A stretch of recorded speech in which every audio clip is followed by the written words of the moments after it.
અંજાર શહેરના દેવળિયા નાકા વિસ્તારમાં પારિવારિક ઝઘડામાં 3 ભાણેજ સહિત 4 જણે મામા આમદ ઇસ્માઇલ નોડે ઉપર હુમલો કર્યો હતો, જેમાં 65 વર્ષીય વૃદ્ધનું મૃત્યુ થયું હતું અને હત્યાના બનાવને પગલે પોલીસ બેડામાં ભારે દોડધામ મચી ગઈ હતી.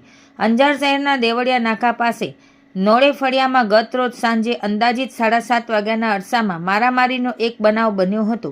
બહાર આવેલી વિગતો અનુસાર ફરિયાદી અકબરભાઈ આમદભાઈ નોડેના ભાઈ સબીરની પત્ની આરોપી ઇલિયાસના ઘરે ગઈ હતી. આ મુદ્દે બંને પરિવાર વચ્ચે ઝઘડો થયો હતો. આ બંને પરિવારો વચ્ચે લાંબા સમયથી આંતરિક ઝઘડો ચાલતો હોવાની વિગતો સાંપડી છે.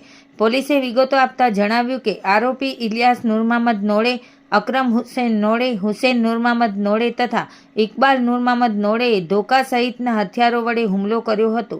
આ બબાલમાં વચ્ચે પડેલા આમદભાઈ નોડે ઉપર આરોપીઓએ હુમલો કર્યો, જેમાં તેઓ ઢળી પડ્યા હતા. પરિણામે આ મારામારીનો બનાવ હત્યામાં પલટાયો હતો.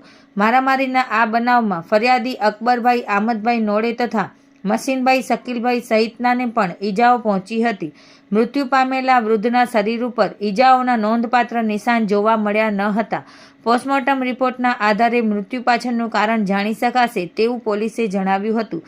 પોલીસે આ બનાવ અંગે વિધિવત રીતે ગુનો નોંધી તપાસ આરંભી છે. પોલીસ દ્વારા બનાવ સ્થળે ચાંપતો બંદોબસ્ત પણ ગોઠવી દેવામાં આવ્યો છે.